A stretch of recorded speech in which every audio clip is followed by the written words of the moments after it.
जय श्री माता जी। दोनों हाथ खोल के श्री माता जी के सामने,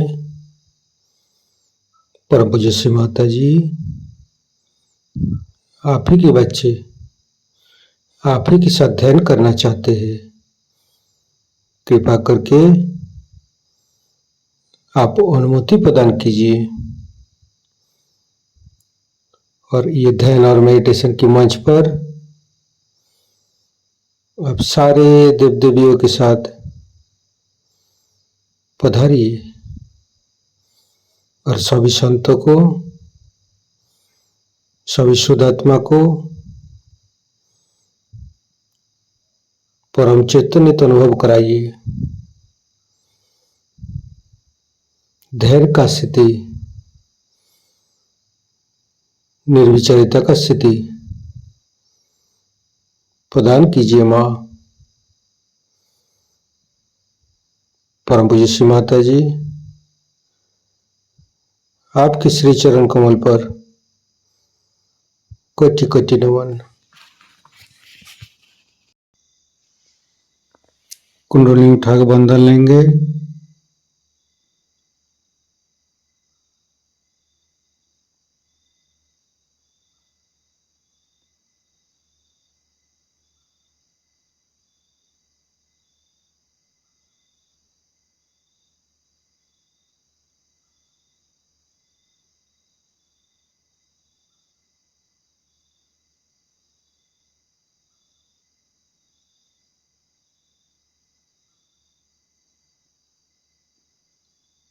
तीनों महामंत्र।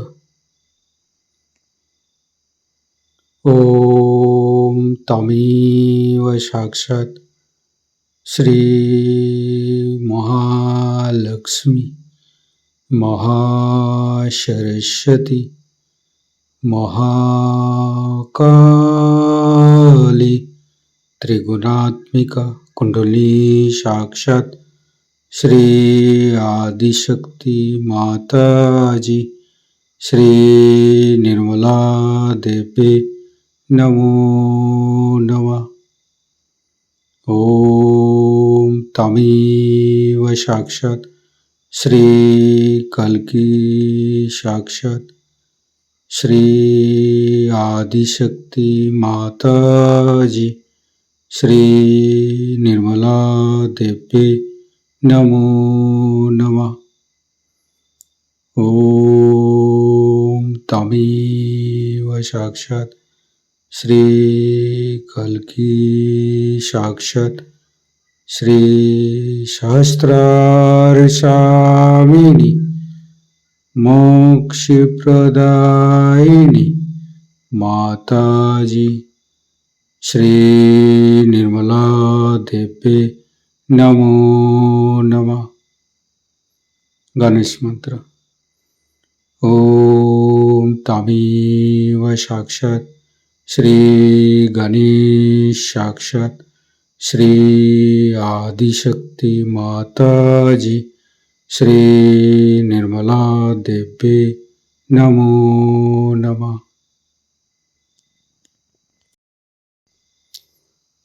दोनों हाथ श्री माता जी की तरफ,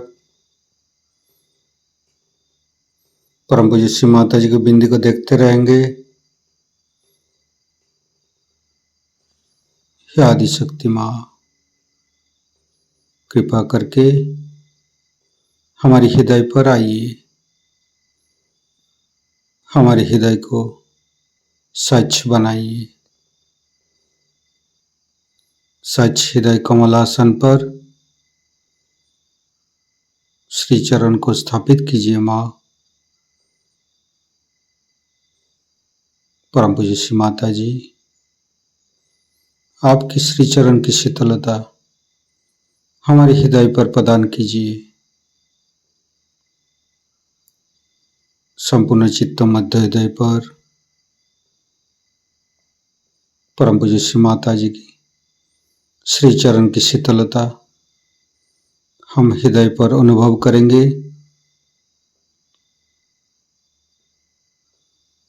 परम पूज्य श्री माता जी, हम अज्ञानी हैं, हमारे अज्ञानता के वश में यदि आपकी शान के खिलाफ कोई गलती हुआ हो, कृपा करके आप मुझे क्षमा कर दीजिए माँ।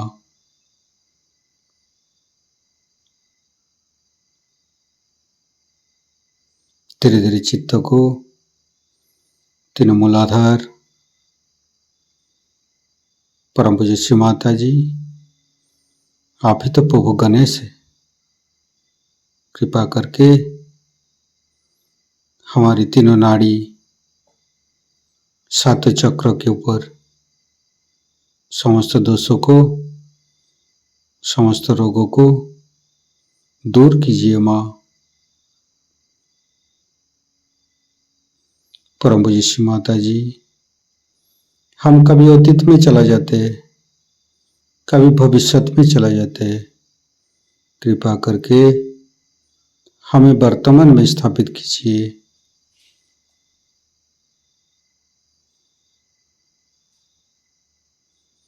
तीनों मूलाधार को देखेंगे, लेफ्ट मूलाधार, राइट मूलाधार, मध्य मूलाधार। परम पूज्य श्री माता जी, आप ही तो गौरी माता है, कृपा करके हमारे मध्य मूलाधार में आइए और समस्त दोषों को, समस्त रोगों को दूर कीजिए। ओम गंगणपतये नमः 4 बार करेंगे। ओम गंगणपतये नमः। ओम गंगणपतये नमः। ओम गंगणपतये नमः। ओम गंगणपतये नमः। साक्षात श्री आदिशक्ति माता जी, श्री निर्मला देव्ये नमो नमः।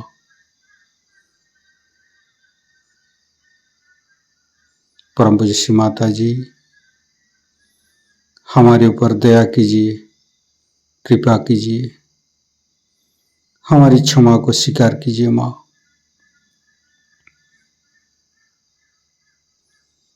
धीरे धीरे चित्त को लेफ्ट स्वादिष्ठान,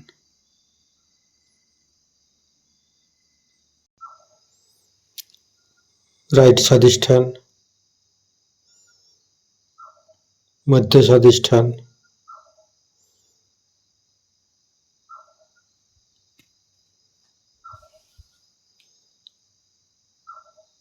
फिर धीरे धीरे चित्त को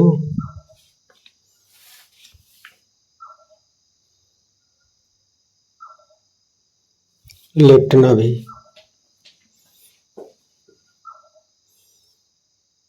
राइट नाभि,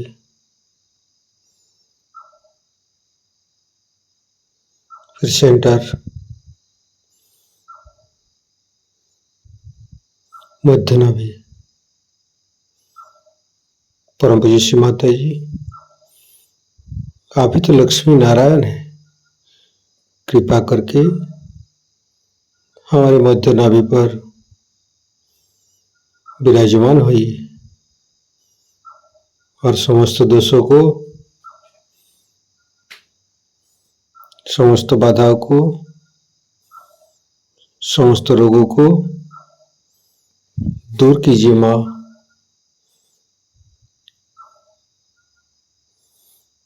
नाभि होता है जल तत्व,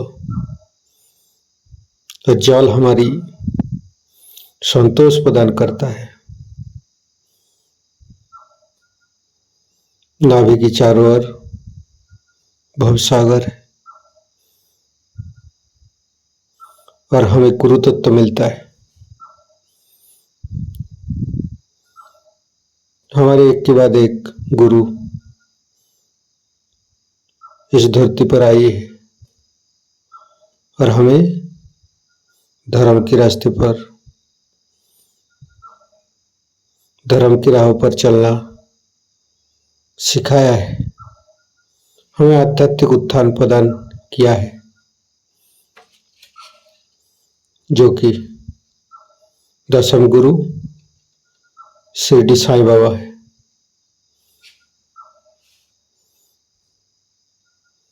और हमारी श्री माता जी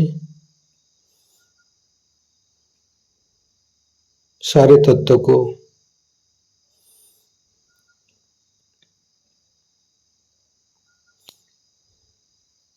जागृत किया है, जो कि हम आज ये सहज युग में आके आध्यात्मिक उत्थान के साथ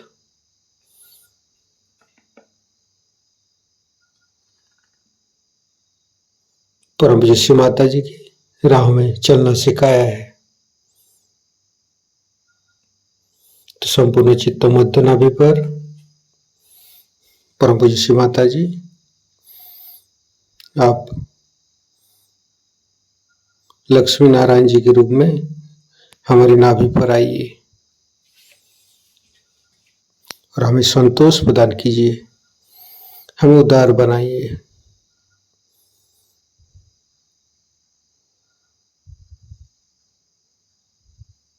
संपूर्ण चित्त मध्य नाभि पर गणेश अथर्वशीर्ष पाठ करेंगे। ओम नमस्ते गणपतये तमेव प्रत्यक्षं तत्त्वमसि तमेव केवलं कर्तासि तमेव केवलं धर्तासि तमेव केवलं हर्तासि तमेव सर्वं खल्विदं ब्रह्मासि तं साक्षादात्मसि नित्यं हरितं वच्मि सत्यं वच्मि अवतं माम् अववक्तारम् अवसोतारम् अवदातारम् अवधातारम् अवानुचानमवशिष्यम् अवपश्चातात् अवपुरस्तात् अवोत्तरातात् अवदक्षिणातात् अवचोदातात् अवधरातात् सर्वतो मां पाहि पाहि समन्त्रात् तं वाङ्मयस्तं चिन्मयो तं आनन्दमयस्तं ब्रह्ममयो स्तं सच्चिदानन्दादित्योऽसि स्तं प्रत्यक्षं ब्रह्मासि स्तं ज्ञानमयो विज्ञानमयोऽसि सर्वं जगदं तत्तो जयते सर्वं जगदं तत्तोत्तिष्ठति सर्वं जगदं त्वयि लयमस्यति सर्वं जगदं त्वयि पत्येति तं भूमिरापो नालो नीलो नमः स्तं चत्वारि वाक्पदानि स्तं गुणत्रयातीतो स्तं देहत्रयातीतो स्तं कालत्रयातीतो स्तं मूलाधारसितोत्सि नित्यं स्तं शक्तित्रयात्मक स्तं योगिनो ध्यायन्ति नित्यं स्तं ब्रह्मास्तं विष्णुस्तं रुद्रस्तं इन्द्रस्तं अग्निस्तं वायुस्तं सूर्यस्तं चन्द्रमास्तं ब्रह्मभूर्भुवस्सुरं ज्ञानादिपूर्वमुच्चाय वर्णादि तदनन्तर अनुसारो परतरो अर्धेन्दु उल्लसितं तारेण ऋतं एतत्तव मनुष्यरूपं गकारो पूर्वरूपम् अकारो मध्यम रूपम् अनुसारो शान्तिरूपं बिन्दु उत्तररूपं नादं संधानं संगीता सन्धि शैषा गणेशविद्या गणकऋषि निश्चित गायत्री छंद गणपतिर्देवता ओं गं गणपतये नमः एकदन्ताय विद्महे वक्रतुण्डाय धीमहि तन्नो दन्ति प्रचोदयात् एकदन्तं चतुर्हस्तं पाशमङ्कुशधारिणं रदं च वरदं हस्ते बिभ्राणं मूषकध्वजं रक्तं लम्बोदरं शूर्पकर्णकं रक्तवाससं रक्तगन्धानुलिप्ताङ्गं रक्तपुष्पे सुपूजितं भक्तानुकम्पिनं देवं जगत्तारणमच्युतम् आविर्भूतं च सृष्ट्यादौ प्रकृते पुरुषोत्तरम् एवं ध्यायन्त्यो नित्यं स योगी योगिनो वर नमो बृहत्पतये नमो गणपतये नमो पमतपतये नमस्ते अस्तु लंबोदराय दन्ताय विघ्ननाशिने शिवसुताय श्री वरदमूर्तये नमो नमः। साक्षात् श्री आदिशक्ति माता जी श्री निर्मला देवी नमो नमः। संपूर्ण चित्त मध्य नाभि पर रखेंगे। फिर धीरे धीरे राइट हृदय, लेफ्ट हृदय, मध्य हृदय, तीनों विशुद्धि को देखेंगे। लेफ्ट, राइट, मध्य, फिर फ्रंट आज्ञा, बैक आज्ञा, सहस्त्रार। परम पूज्य माता जी कृपा करके हमारी सहस्त्रार पर पधारिए और अब मरंदों को खोल दीजिए।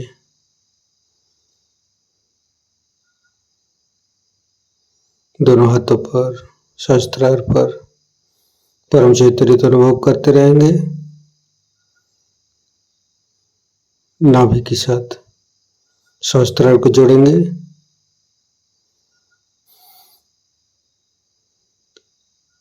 सेंटर नाभि और सहस्त्रार के साथ जोड़ेंगे।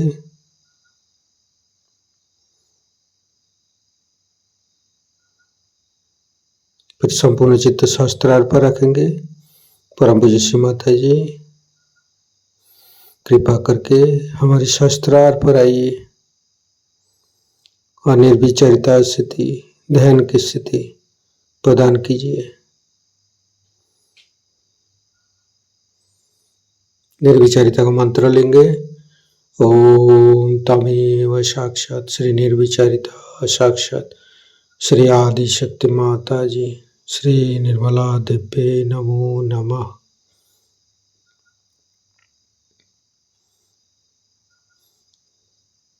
संपूर्ण चित्त सहस्त्रार पर रखेंगे। परम पूज्य श्री माता जी हमें ऐसे कृपा कीजिए ताकि आपकी वाणी को हम सहस्त्रार से ग्रहण कर सकूं।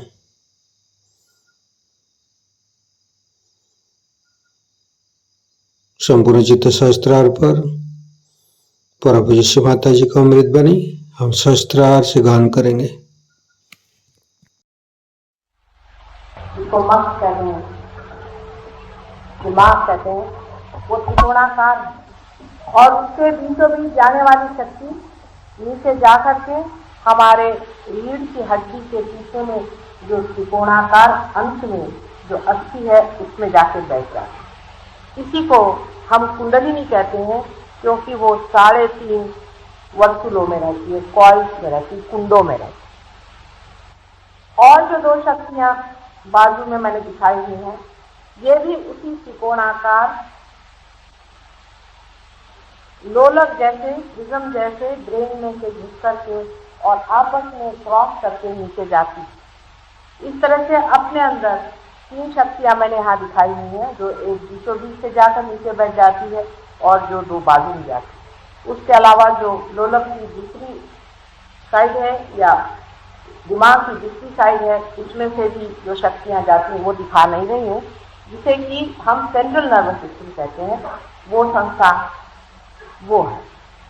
ये जो यहाँ मैंने 3 संस्थाएं दिखाई हैं, इसकी जो बीचों बीच संस्था है इसे हम कुंडलिनी कहते हैं।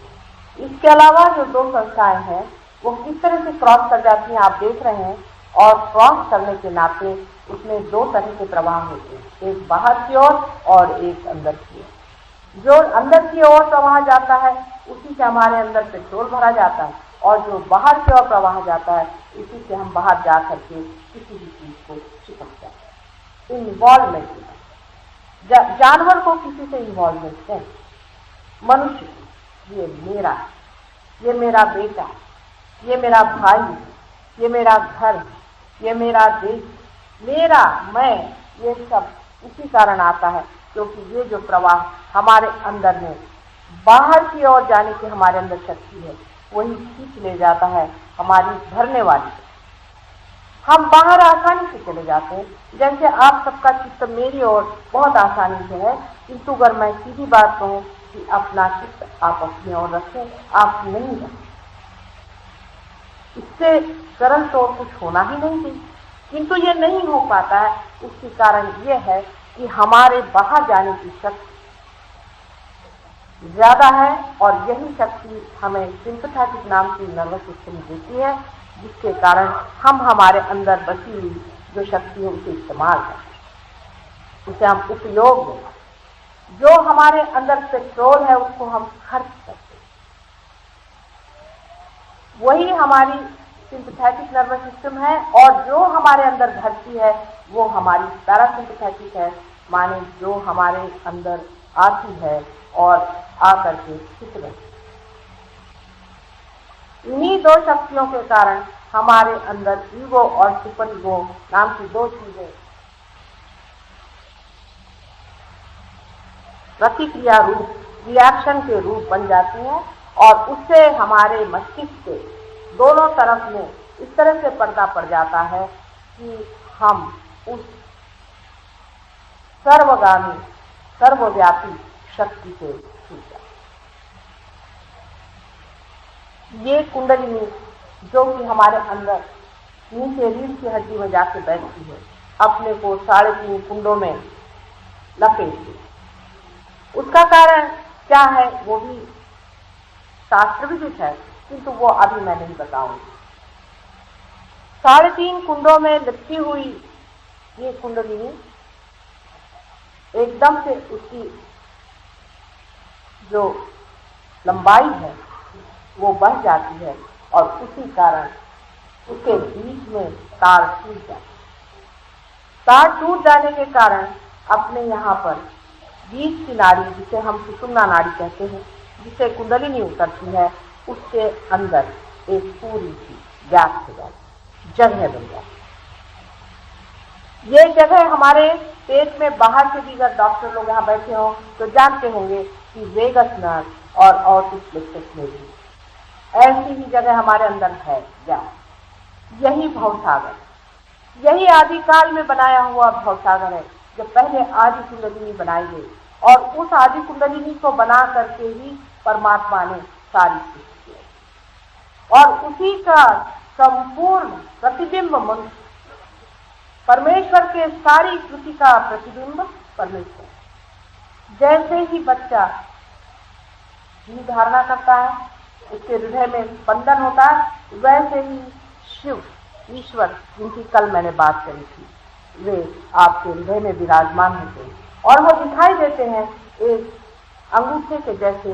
कोई घर दीप जल रहा है, कोई घर ज्योत जल रही, दिखाई देते हैं। आपको नहीं दिखाई देते हैं, लेकिन हमें दिखाई देते हैं। आपको भी दिखाई दे सकते हैं, माने ऐसा नहीं कि आपको नहीं दिखाई दे सकते। अगर आपके पास माइक्रोस्कोप है तो आप कोई चीज को देख पा रहे हैं, और जिनके पास नहीं है वो नहीं देख पा रहे हैं। इसका मतलब ये तो नहीं कि जिसके पास माइक्रोस्कोप है उसको दिखाई नहीं दे रहा। आप भी माइक्रोस्कोप पालें और उसे देखें और जानें। हृदय में बसा हुआ यही जीव, इसी को हम लोग जीवात्मा कहते हैं, जिसे सोल लोग कहते हैं, कि जब वो धारणा करता है पिंड की तो उसे लोग जीवात्मा। कुंडलिनी, ये मैंने आपसे कहा कि शक्ति और हृदय में बसा हुआ ईश्वर, मनुष्य के अंदर शिव और शक्ति दोनों ही बसे। इनका मिलन होना जरूरी है, नहीं तो मनुष्य तत्व में ब्रह्म तत्व की धारणा नहीं। हालांकि दोनों ही चीजें वहां पर, जैसे कि आपने अपने यहाँ गैस की लाइट देखी होंगी, मुझे बड़ी मजेदार लगती है कि उसके अंदर भी आपने देखा है छोटी सी जोत जलती रहती है, और जब उसको पूरी तरह से आप खोल देते हैं तो गैस ऊपर से दौड़ जाती है, और गैस के कारण वहां लाइट हो जाती है। इसी तरह से मनुष्य में भी एनलाइटनमेंट जो आती है वो भी बिल्कुल इसी तत्व पे आती है कि पहले शिव की शक्ति हृदय में स्पंदित होती है, और शक्ति जो है, शक्ति आदि शक्ति जिसे कही, वो शिव स्वयं जो ईश्वर स्वरूप है, साक्षी स्वरूप है, हृदय में स्थित होते हैं, और जो शक्ति जो कार्यान्वित होती है वो कुंडलिनी स्वरूप हमारी माँ यहाँ त्रिकोणाकार स्थिति में बैठे। इसका स्पंदन आदि हम आपको दिखा सकते। यहाँ तो सबको कन्विंस करते करते ही इतने साल भी मेरी तो समझ ही नहीं आता है कि इतनी बड़ी चीज के लिए इतनी ज्यादा सबसे लड़ाई झगड़ा लेने की क्या जरूरत। आखिर आप ही का कल्याण और मंगल ही तो हम चाह रहे हैं, और जिनका हो गया है उनसे तो ये बात पूछनी है। किंतु इसके लिए भी इतना लोगों के समझा समझा करके आदमी पगला जाए। अगर मैं कल यहाँ एक हीरा रख दूं और आपसे कहूं कि देखिए यहाँ पर एक हीरा रखा हुआ, किसी को भी चाहे खरीद लेगा, कोई भी मुझसे नहीं झगड़ा करेगा, डिबेट नहीं करेगा, आर्ग्यूमेंट नहीं करेगा, लेकर पहले हीरा दौड़ने को आए। वो ये भी नहीं सोचेगा कि ये खरा है कि खोटा। और हीरे जैसे हजारों हीरे जिस शक्ति के द्वारा बने हैं, उस शक्ति के बारे में मुझे इतना संसार में समझाना पड़ता है। कभी कभी मुझे ऐसा लगता है क्या सारा जीवन ही ऐसा ही बीते? क्या ऐसे लोग होंगे ही नहीं इस संसार में जो इसको समझ सके? क्योंकि ये तो आमास देने की बात मैं कर रही हूँ, बहुतों को देने की मैं बात कर रही हूँ, 2-4 लोगों को नहीं, अनेकों को होने वाली बात है और हो रही है। लेकिन जो होते भी हैं वो भी आधे अधूरे, पूरी तरह से पाना नहीं चाहते। इसी कारण मुझे हालांकि नहीं कहना चाहिए कि आपको यश आया, लेकिन इतना यश नहीं आया जितना कि मैं कर पाऊं। हमारे बीच में बीचों बीच जो गैप है, बीचों बीच जो वॉइड है, ऐसी वॉइड पहले आदि शक्ति की, और उसी वॉइड में हम जानते हैं कि नाभि पे ही माँ हमें अपना दान देती है, पहले अपना रक्त देती है माँ। उसी तरह से इस आदि शक्ति माँ ने की अपना रक्त इसी आदि मानव कहना चाहिए, या आदि मानव की जो कल्पना है उससे नाभि की ही पहले रखना। जैसे कि कोई हमें बड़ा भारी सा कारोबार तैयार करे तो हम क्या सोचते हैं, इसका एक चेयरमैन बना दें, इसका एक वाइस चेयरमैन बना दें, इसमें 2-4 सेक्रेटरीज हो जाएं। इस तरह से हम अलग अलग जगह लोग बनाते। इसी तरह से आदि शक्ति ने भी मानव की रचना करने से पहले इस सब का विचार और पंचमहाभूत से तैयार की हुई थी। अब ये भी बड़ा भारी आख्यान है, उसे आप छोड़ दीजिए, जो हम आपको दिखा सकते हैं वही हम आपको बताएंगे। इस पंचमहाभूत से निर्माण की हुई शक्ति के लिए सबसे पहले कोई न कोई पालन करता है। उस पालन करते का अधिष्ठान करना जरूरी है। पालन करता पहला बनाने पर ही सृष्टि बनानी चाहिए। इसलिए यहाँ पर नाभि चक्र से श्री विष्णु की रचना, ये सत्य है। इसको मैं साइंटिफिकली प्रूव कर सकती हूँ। मैं कोई यहाँ हिंदू धर्म की या किसी भी धर्म की विशेषता लेकर नहीं आई। सभी धर्मों में अति विशेषता है, सिर्फ हमारे अंदर वो जीवंतता नहीं है जिसे हम पर। श्री विष्णु साक्षात नाभि पर अपने बसते हैं, क्योंकि जब हम कुंडलिनी की जागृति लोगों को देखते हैं और जब उनका नाभि चक्र गड़बड़ में रहता है, तब हम देखते हैं कि श्री विष्णु का नाम लेने से नाभि चक्र जो है खुल जाता है। लेकिन नाम रियलाइज आदमी को लेना चाहिए। नॉन रियलाइज आदमी तो उसी तरह का होता है जैसे कि आपका कनेक्शन तो लगा नहीं, आप टेलीफोन घुमा रहे हैं। जो रियलाइज आदमी किसी आदमी को जागृति देते वक्त ये देखे कि उसकी नाभि चक्र पे कुंडलिनी उठ नहीं रही है अपनी जगह से, तो वो श्री विष्णु का नाम, और श्री विष्णु के नाम से कुंडलिनी वहां से उठ खड़ी हुई। श्री विष्णु की स्थापना में श्री लक्ष्मी जी ही उनकी शक्ति है। हम लोग सब जानते हैं, ये बहुत अच्छा हिंदुस्तान में है कि ये सब बातें बचपन से हम अपनी दादी अम्मा और नानी अम्मा से सुनते आए। अब अगले जन्म के लिए तो मैं नहीं कह सकती कि यहाँ लोगों का क्या होगा, लेकिन आज जो हाल है उसमें अब भी ऐसे बहुत लोग हैं जो श्री विष्णु को तो जानते हैं। श्री विष्णु एक सिंबल के रूप में नहीं है जिसे कि हम सिंबल समझते हैं, सिंबल से कहीं अधिक है। जैसे कि साइकोलॉजी में यूंग आदि बड़े बड़े साइकोलॉजिस्ट ने कहा हुआ है कि मनुष्य स्वप्न में ऐसे ऐसे सिंबल्स या प्रतीक देखता है जो यूनिवर्सल है, जो सार्वजनिक है, सब जगह वही वही दिखाई देते हैं। जैसे अगर किसी आदमी की मृत्यु होने वाली हो और उस पर अगर कोई हथियार इस्तेमाल होने वाला हो तो उसको एक विशेष तरह का त्रिकोण दिखाई देता है, और वो चाहे चाइनीज हो, चाहे वो इंडियन हो, चाहे वो अमेरिकन हो, वो पढ़ा लिखा हो या नहीं। ऐसे हजारों उदाहरण उन्होंने दिए हैं और उस पर से निष्कर्ष निकाला कि कोई ना कोई ऐसी शक्ति हमारे अंदर में है जिसको कि वो कहते हैं अनकॉन्शियस, यूनिवर्सल अनकॉन्शियस। ऐसी कोई ना कोई शक्ति हमारे अंदर बसी हुई है कि जो इस तरह के प्रति बाहर की ओर है। ये जो शक्ति है, ये जो शक्ति हमारे अंदर इस तरह के प्रति फेंक रही है, वही शक्ति है जो हमारे अंदर इस तरह के प्रति जब हम गहरे में उतरते हैं, जब आध्यात्म की गहरी पैठ पे बैठते हैं, तब इन्हें हम लोग देखते हैं।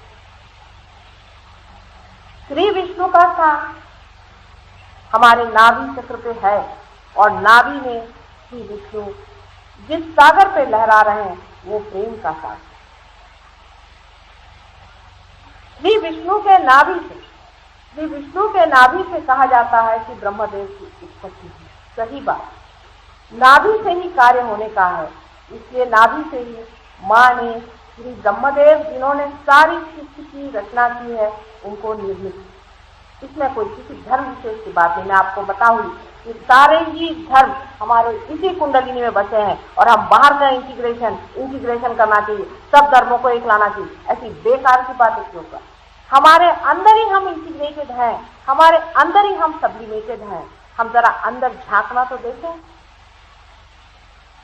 जब सृष्टि की पहली पहली रचना हुई, सबसे पहले परमात्मा ने श्री गणेश जी की रचना, सबसे पहले। उसका कारण गौरी जी ने, परमात्मा कहने से भी आदिशक्ति ने, सिर्फ उसके कोई बाप नहीं है, सिर्फ मां ही। जिन लोगों के हाथ से वाइब्रेशन जा रहे हैं वो जानते हैं कि जमीन पर भी वाइब्रेशन आते हैं, जहां छुए वहां वाइब्रेशन आते हैं। गौरी जी जो साक्षात आदिशक्ति का रूप है, उनके बदन में छुए हुए मैल से, मतलब जड़ तत्व से जो बने थे, तो ही श्री गणेश।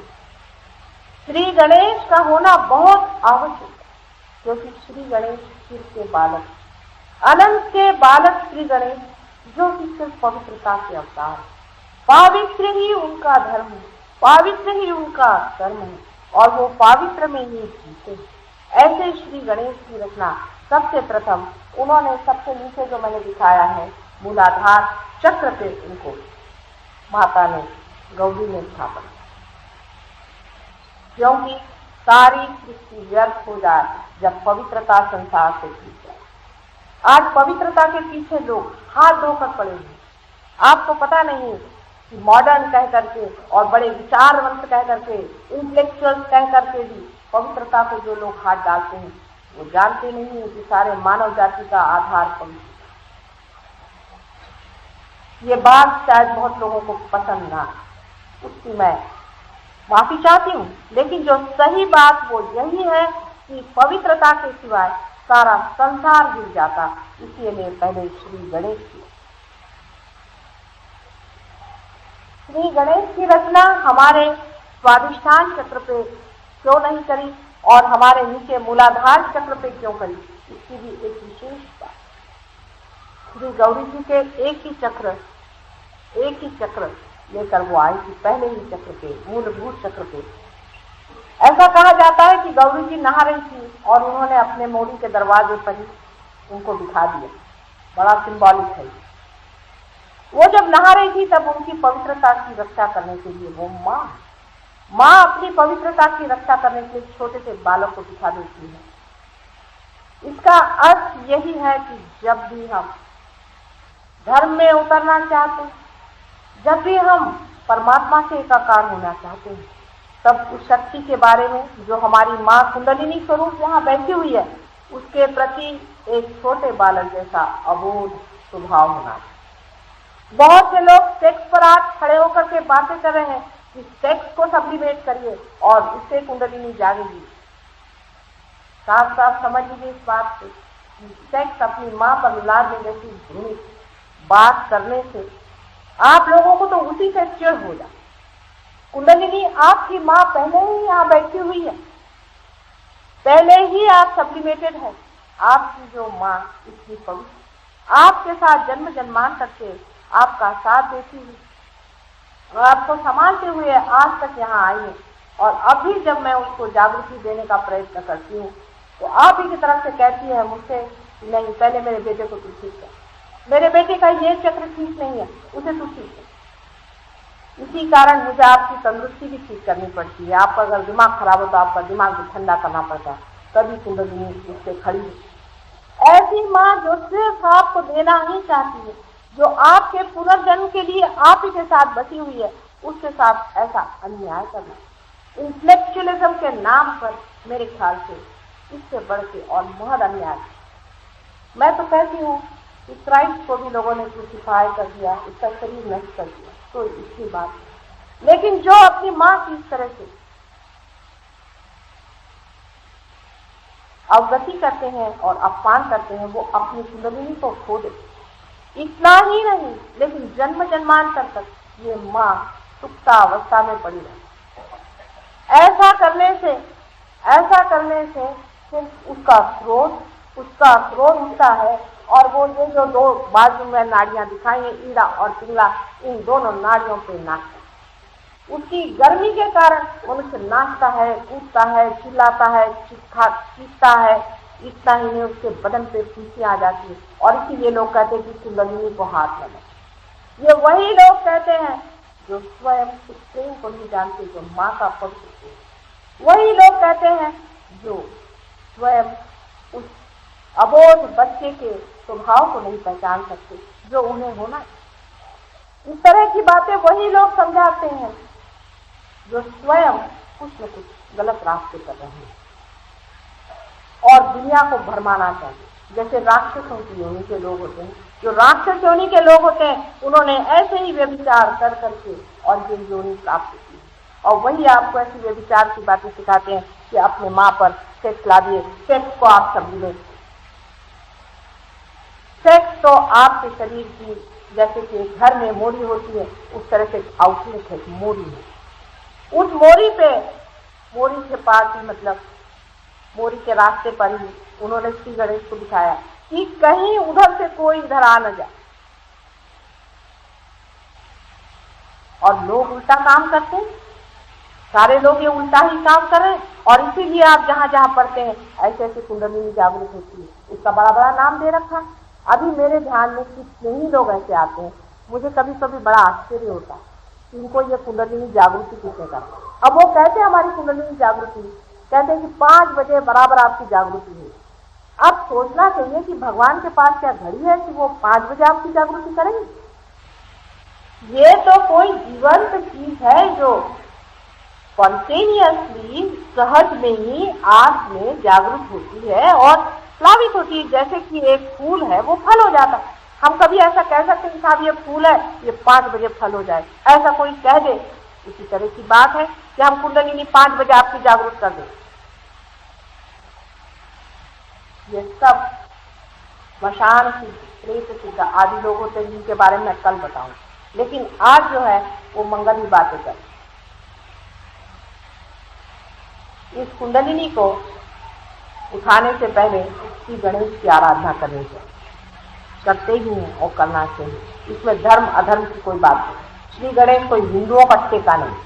हिंदू अपने को बहुत समझ रहे होंगे कि हम श्री गणेश के ठेकेदार हैं। अभी मैं वहाँ गई थी पूना में, तो वहाँ बहुत ब्राह्मणों ने मेरे विरोध किया और कहा कि इनको हम यहाँ भाषण नहीं देने देंगे कि ब्राह्मण है। तो मैंने कहा आप में से जो ब्राह्मण है मेरे सामने, मैं देखना चाहती हूँ कौन ब्राह्मण। सब आके यूं यूं यूं थर थर कांपने लगे। मैंने कहा क्या ये क्या हो? कहने आप शक्ति हैं इसलिए ना। मैंने कहा अगर मैं शक्ति हूँ तो फिर मैं यहाँ भाषण दे सकती हूँ कि नहीं दे सकती? कहने लगे कि नहीं, हमें तो ये विश्वास नहीं था, पर हम बैठे। उसके बाद जब वो बाहर हो गए तो अब हंस हंस के बताते हैं कि कितने हम बेवकूफ। ब्राह्मण है कौन? जब तक आप दूसरे नहीं हो जाते, तब तक आप नीचे नहीं हो जाते, जब तक आपका फिर से बर्थ नहीं होता तब तक आप राम हैं। ऐसे तेहरान में हम गए थे तो वहां भी मुल्लों और लोग आए और कहने काफिर हैं और इनको हम हर जगह ही बेकार नजर आते हैं सारे धर्म वालों, इनको इनकी बात से बच जाओ, ये तो नमाज पढ़ा रहे हैं सबको। हमने कहा हम नमाज ही पढ़ा रहे हैं, समझिए। कल हम मुसलमान, मैंने कहा मुसलमान का मतलब, मुसलमान का मतलब है जो फिर से पैदा हुए। आप हुए? कल हाँ हुए। हमने कहा बैठी तरह हमारे सामने नमाज पढ़। नमाज तो पढ़ा गया, उनकी हालत ऐसे ऐसे होने लगी। मैंने कहा यही आप मुसलमान हैं जो मेरे सामने 2 मिनट भी आप हाथ नहीं कर पाते, आपकी आंख भी बंद नहीं हो पाती, आप आंख बंद करते तो आपकी आंख भी लपक रही। पहले आप तो जादू करें। मैंने कहा जादू करें, मंत्र करें, आप में अगर मुसलमानियत है तो आप रोक लीजिए। ऐसे ही धर्म के नाम पर कोई ठेका मारकर बैठ नहीं सकते, इसकी अथॉरिटी किसी को नहीं है। जब तक धर्म को जाना नहीं तभी तक किसी के झंडे लगाने से कोई नहीं। ये तो ऐसा ही हुआ कि हिंदुस्तान में कोई आके झंडा मार दे, सब मेरा हिंदुस्तान। हिंदुस्तानी की पहचान है, ऐसे ही धार्मिक आदमी की। एक बार अंग्रेज, अवसर तो वही बात है, लेकिन एक बार एक अंग्रेज ने मुझे चोट की कि हिंदुस्तानी की क्या पहचान है। हिंदुस्तानी बड़े अपने समझते हैं वो, पहले हिंदुस्तानियों की क्या पहचान। मैंने कहा बड़ी अच्छी आसान पहचान है, हिंदुस्तानी पहचान है और एक अंग्रेज पहचाना तो बताती हूँ। पहले क्या पहचान? मैंने कहा एक हिंदुस्तानी की गले में आप हार पहना दीजिए, वो 1 मिनट में उतार दे। लेकिन अंग्रेज से आपने पहना तो दिन भर वो पहन के घूमेगा, रात को आपने खाने पे बुला तो फिर पहन के आए। ये हिंदुस्तानी की पहचान है। मैंने कहा ऐसे ही धार्मिक आदमी की भी पहचान है। बाहर से एक आध आदमी आपको बहुत बुरा लगता हो, लेकिन धार्मिक आदमी जो धर्म में खड़ा हुआ अंदर होता है, बाहर नहीं होता। अंदर से जो धार्मिक होता है वो दूसरी बात है, और बाहर से जो लंपट और झूठ बात बोलने वाला और ढोंगी और भोंदू आदमी कभी भी धार्मिक नहीं। और इसी वजह से हमारा धर्म, सारे संसार का धर्म ही टूट गया, किसी को विश्वास ही नहीं रह गया। मैं हिंदू धर्म में, जिसको कि आदि शंकराचार्य जैसे इतने महान बेटे ने इतना महान स्वरूप दिया था, जो कि स्वयं एक रियलाइज था, उसको कहाँ ले जाके गिरा दिया हमने। कहाँ मोहम्मद साहब और कहाँ उनका धर्म, कहाँ ईसा मसीह और कहाँ उनका धर्म। देखते नहीं बनता ये लोग कहाँ अंधे जैसे उल्टे ही चले जा रहे हैं। ये हमारी माँ कुंडलिनी यहाँ बैठी हुई है और इसीलिए श्री गणेश उनकी रक्षा कर रहे हैं, वहां बैठे हुए। लेकिन वो बालक बेचारे रक्षा कर रहे हैं, लेकिन आतताई उन पर जब आक्रमण करते हैं तो मां अंदर से फुंकार करती है और उसी कारण सारे ही कुंडलिनी के दोष आते हैं।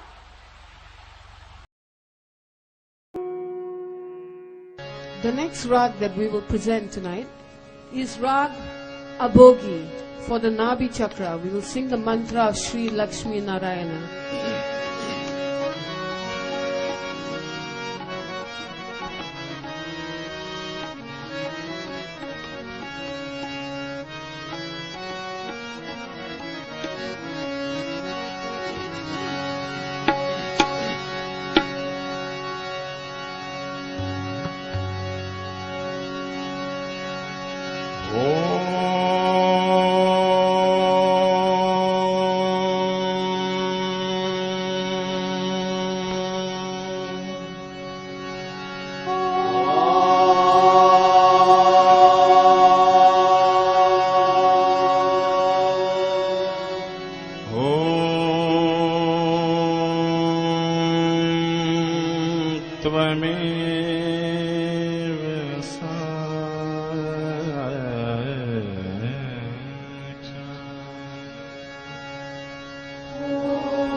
श्री लक्ष्मी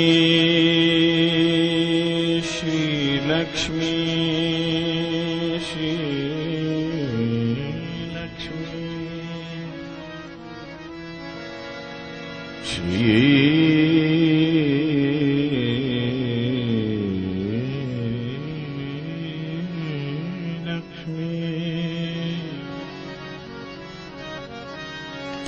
श्री लक्ष्मी श्री लक्ष्मी श्री लक्ष्मी नारायण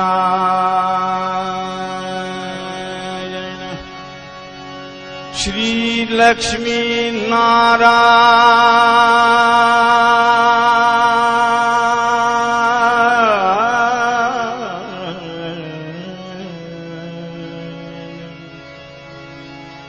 श्री लक्ष्मी नारायण नारायण नारायण नारायण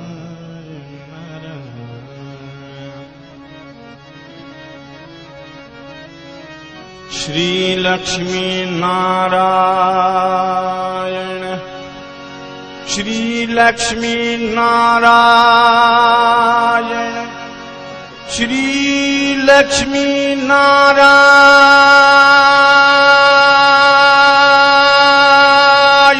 नारायण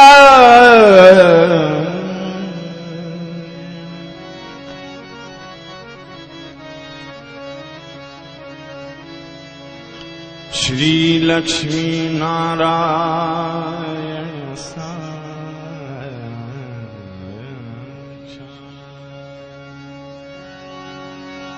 श्री आदिशक्ति श्री आदिशक्ति श्री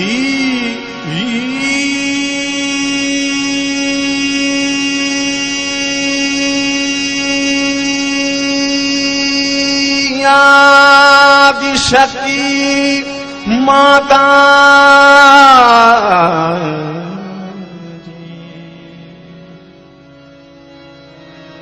श्री निर्मला श्री निर्मला श्री निर्मला देवे